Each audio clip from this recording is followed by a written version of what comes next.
नमस्कार. मनीषा स्टॉक चॅनलमध्ये तुम्हा सर्वांचं खूप खूप स्वागत. मित्रांनो, विनिता तेलंग लिखित अहिल्याबाई होळकर यांच्या जीवनावर आधारित एक नवीन कादंबरी आपण आजपासून चालू करतोय, जिचं नाव आहे पुण्यश्लोक. भाग 1. चौंडी ते महेश्वर विस्तारत गेलेले क्षितिज. अहिल्यादेवींची कर्तृत्व समजून घेण्याआधी त्या काळात महाराष्ट्र व देशात काय स्थिती होती ही पार्श्वभूमी समजून घेणे महत्त्वाचे आहे. अहिल्यादेवींच्या काळात मुघल साम्राज्याला टक्कर देऊन उभी राहिलेली मराठी सत्ता वेगाने खिळखिळी होऊ लागली होती.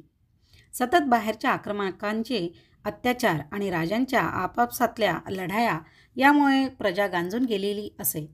भारतात इंग्रजांचा चंचू प्रवेश होऊ लागला होता.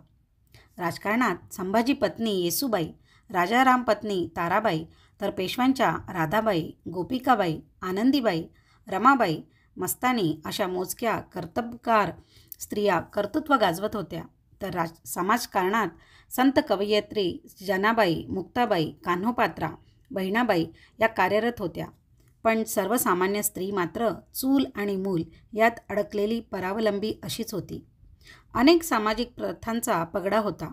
सती प्रथा, केशवपन, बहुपत्नीत्व, वारंवार बाळंतपणे यात सामान्य स्त्री भरडून निघत होती. समाजावर धार्मिकतेचा मोठा पगडा होता. लोककल्याण, लोकजागृती आणि लोकसंघटन ही कामे धर्माच्या आधाराने होत असत. अहमदनगर, आताचे अहिल्यानगर, जिल्ह्यातल्या जामखेड तालुक्यातल्या चौंडी गावाचे पाटील होते माणकोजी शिंदे. धनगर कुळात जन्मलेले माणकोजी व त्यांच्या पत्नी सुशीलाबाई अतिशय सत्प्रवृत्त होते. त्यांना 5 मुलगे होते. 31 मे 1725 ज्येष्ठ वद्य सप्तमी शके 1607 या शुभ दिवशी त्यांच्या कुळात एक कन्यारत्न जन्मास आले, तीच अहिल्या. धार्मिक ग्रंथ, पोथ्या पुराणे यातून जीवनाविषयक मूल्ये ग्रहण करीत असलेली अहिल्या कामसू, चौकस वृत्तीची आणि निर्भय होती. बाजीराव पेशवे आणि त्यांचे सरदार मल्हारराव होळकर एकदा चौंडीत आले असताना चुणचुणीत अहिल्याला पाहून पेशव्यांनी मल्हारबांना हिला तुमची सून करून घ्या असे सुचवले. मल्हारबांचा एकुलता एक खंडेराव लेक याच्याशी विवाह निश्चित झाला. स्वतः पेशव्यांनी पुढाकार घेऊन शनिवारवाड्यासमोर थाटात लग्न लावले आणि 8 वर्षाची अहिल्या होळकरांची सून होऊन इंदूरच्या होळकर वाड्यात आली. माळवा प्रांतात होळकरांचे प्रस्थ मोठेच होते. इंदूरच्या भल्या मोठ्या वाड्यातले डोळे दिपवणारे वैभव आणि वाड्यातला राबता कामेधामे यात अहिल्या चटकन रुळली. नव्या नवरीच्या कौतुकात तिच्या कामसूपणामुळे भरच पडली. सारा दिनक्रम समजून घेणे तिने अनेक कामात लक्ष द्यायला सुरुवात केली. देवधर्म, पूजा अर्चा, गाईगुरे, पैपा होणे साऱ्यांची व्यवस्था चोख ठेवू लागली. नवी सून शिकवलेले सारे चटकन आत्मसात करते, स्वतःची बुद्धी वापरते, धोरणी आणि समंजस आहे हे पाहून दोघेही सुखावत होते आणि अहिल्यावर एक एक नवीन जबाबदारी सोपवून तिला घडवत होते. हळूहळू मल्हारराव तिला रियासतीची कामेही देऊ लागले. खंडेराव यांना पेशव्यांनी थोडी जहागीर व काही अधिकार स्वतंत्रपणे दिले होतेच. आता मल्हारराव खंडेरावांना मोहिमांवर नेऊ लागले आणि सुनेच्या हाती अनेक कामे सोपवू लागले. पत्रांची ने-आण करणारे काशी दसत, त्यांची रचना लावणे, त्यांची व्यवस्था पाहणे, हुंड्या वटवून पैसे उभे करणे, तोफखान्याला लागणारा दारुगोळा कसा तयार करायचा हे त्या शिकल्याच. पण तोफांचा कारखाना कसा उभा करायचा, तो युद्धाच्या जागेपासून किती अंतरावर ठेवायचा, तोफा वाहून कशा न्यायच्या, त्यासाठी बैल कसे निवडायचे या सर्व कामात त्या तरबेज झाल्या. जडीबुटी औषधांचा अभ्यास करून लढाईत जखमी झालेल्यांवर उपचार करू लागल्या. पाहता पाहता त्या मल्हारबांचा उजवा हात झाल्या. खंडेराव मात्र म्हणावे तसे जबाबदारीने वागत नव्हते. मात्र त्यांच्या छान चोखीच्या स्वभावाला अहिल्याबाईंच्या सत्वशील व शिस्तप्रिय स्वभावाचा धाक असे. त्या दोघांचा संसार फुलत होता. त्यांना 2 अपत्ये झाली. 1705 या वर्षी त्यांना पुत्र झाला. त्याचे नाव मालेराव. 3 वर्षांनी म्हणजेच 1708 या वर्षी एक कन्या झाली. तिचे नाव मुक्ता. होळकरांचे साम्राज्य विस्तारत होते आणि त्यासोबतच अहिल्याच्या जबाबदारीही. तशातच अहिल्यावर तिच्या आयुष्यातला पहिला आघात झाला आणि 20 जानेवारी 1754 या दिवशी कुंभेरी इथे एका वेड्याच्या कामगिरीवर असलेल्या खंडेराव यांना एक तोफेचा गोळा लागला आणि त्यात त्यांचा दुर्दैवी मृत्यू झाला. हे वृत्त कळताच त्या काळाच्या प्रथेनुसार अहिल्याबाई सती जाण्यासाठी सिद्ध झाल्या.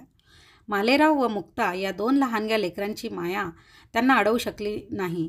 मात्र मल्हाररावांना हे समजताच ते धावत आले आणि त्यांनी कासावीस होऊन अहिल्याला साकडे घातले.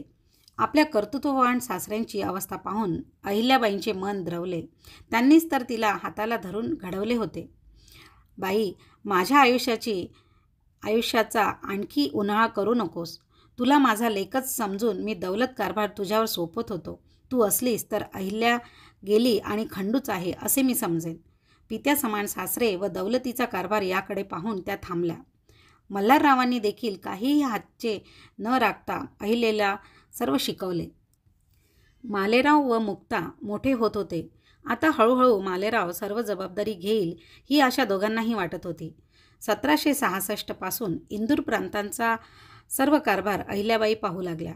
पण अतिशय परिश्रम व धावपळ यामुळे मल्हारराव आजारी पडले व 20 मे 1766 रोजी त्यांचा मृत्यू झाला. अहिल्याबाईंवर हा दुसरा मोठा आघात होता. तरीही त्या खंबीरपणे कामकाज सांभाळत होत्या.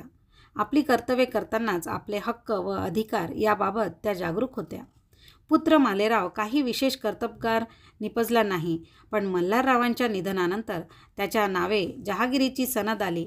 तो थोडेफार कामकाज पाहूही लागला, पण दुर्दैवाने त्याला मानसिक आजार जडला आणि मल्हाररावांच्या निधनानंतर वर्षभरातच म्हणजे 1767 या वर्षी त्याचाही दुर्दैवी अंत झाला. अहिल्याबाईंनी आता त्यांचा मुक्काम इंदोरहून महेश्वरला हलवला. तिथे नर्मदेच्या तटावर असलेल्या भुईकोट किल्ल्यात एका साध्याशा वाड्यात त्या राहू लागल्या. होळकरांच्या वंशातला अधिकृत वारस जिवंत नाही हे लक्षात घेऊन अहिल्याबाईंना पदच्युत करण्यासाठी अनेक प्रकारचे राजकारण केले गेले, पण त्या सर्वांना त्या पुरून उरल्या व पेशव्यांशी बोलणी करून त्यांनी आपल्या जहागिरीच्या कारभाराचे अधिकार स्वतःकडे कायम ठेवले. आता सर्वच कारभार त्यांच्या हाती आला. मात्र एक दूरचा नातलग असलेला तरुण व कर्तबगार मुलगा तुकोजी होळकर हाही त्यांच्या मदतीला आला. त्यांच्या हाती सुभेदाराचे अधिकार नसले तरी सामान्यतः होळकरांची सारी बाहेरची कामे म्हणजे लढाया, मुलुखाचे संरक्षण वगैरे कामे तो इंदूरमधून पाहू लागला.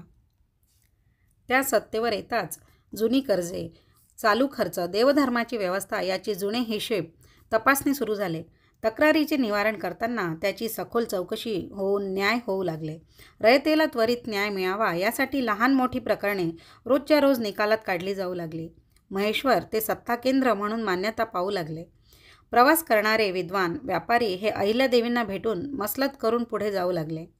बाईंनी महेश्वरला विणकरांना आणून वसवले व त्यांच्यामार्फत महेश्वर साडीचे उत्पादन करायला आरंभ केला. लवकरच महेश्वर साडी ही भारतात प्रसिद्ध पावली. कन्या मुक्ताबाईचा विवाह करताना देखील त्यांची सामाजिक व प्रजा कल्याणाची दृष्टी जागी होती. इंदूरच्या सीमेवरच्या भागात डोंगराळ भाग व घनदाट जंगले होती. त्या भागातले भिल्ल व पेंढारी या जमातीचे लोक त्या भागातून जाणाऱ्या प्रवाशांची लूटमार करत, प्रसंगी जीवही घेत. जनता व शासन या दोघांनाही मोठीच डोकेदुखी झाली होती.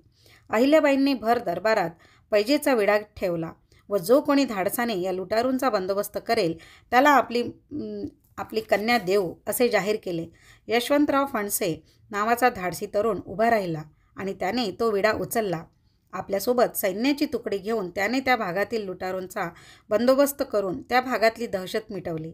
अहिल्याबाई आपल्या शब्दाला जागल्या व त्यांनी त्या तरुणाचा सन्मान करून आपली एकुलती एक लेक मुक्ताबाई हिचा विवाह यशवंत फणसे या तरुणासोबत लावून दिला. मुक्ताबाईचे माहेरी येणे जाणे असे. ती अनेक व्यवहारात लक्षही घालत असे. तिच्यासाठी काही करावे म्हणून तिला चांदवड परगण्यातले निफाड गाव आंदण दिले. पुत्र निधनानंतरही अहिल्याबाईंच्या दुर्दैवाचे फेरे चालूच राहिले होते.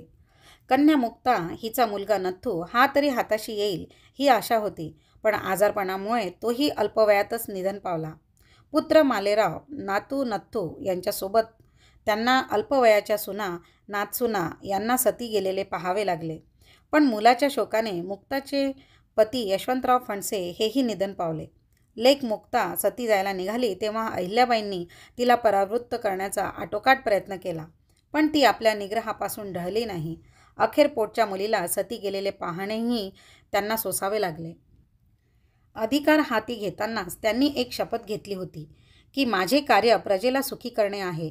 माझ्या प्रत्येक कृतीला मी स्वतः जबाबदार आहे. सत्तेच्या अधिकारामुळे मी येथे जे जे काही करत आहे त्या प्रत्येक कृत्याचा जाब मला परमेश्वराजवळ देणे आहे. परमेश्वराने ज्या जबाबदाऱ्या माझ्यावर सोपवल्या आहेत त्या मला पार पाडायच्या आहेत. ही जबाबदारीची जाणीवच त्यांना इतक्या संकटानंतरही कार्यरत ठेवत होती आणि त्यासाठीच त्यांना शक्ती देत होती ती त्यांची निस्सीम शंकर भक्ती. आपले राज्य शिवार्पण करून त्यांच्या वतीने आपण कारभार पाहत आहोत ही त्यांची श्रद्धा होती. त्यांच्या पत्रव्यवहारात पत्राखाली सहीच्या जागी श्री शंकर आज्ञे करून अशी राजमुद्रा असे. आपल्या कर्तव्यात त्यांनी कधीही कसूर केली नाही. त्यांची दिनचर्या अतिशय काटेकोर होती.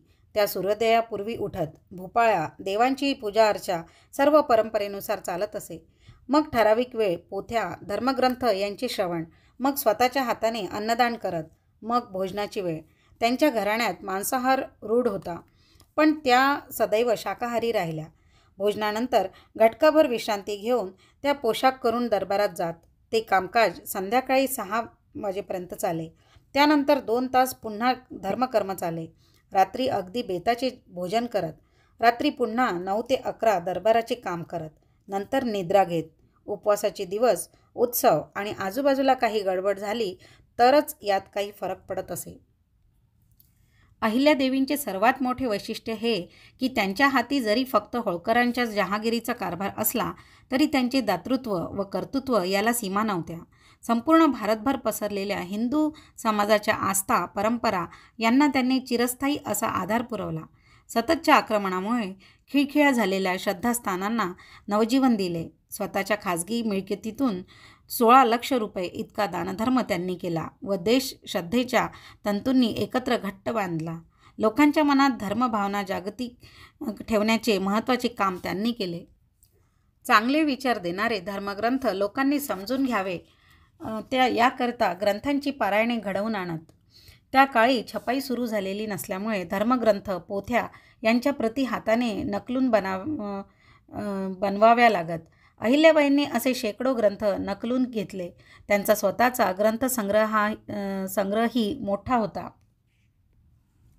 राज्यकर्ता जर अष्टावधानी असेल तर राज्य सर्वार्थाने बहरते. सामान्य माणसांच्या गरजा, सुख, दुःखे, अडचणी त्या समजून घेत, गुन्हेगारांची गुन्ह्यामागची मानसिकता समजून घेऊन त्यांच्या क्षमतांनुसार त्यांना कामे देत व सन्मार्गाला लावत. माणसेच नव्हे तर झाडे, पशुपक्षी यांचाही विचार त्या करत.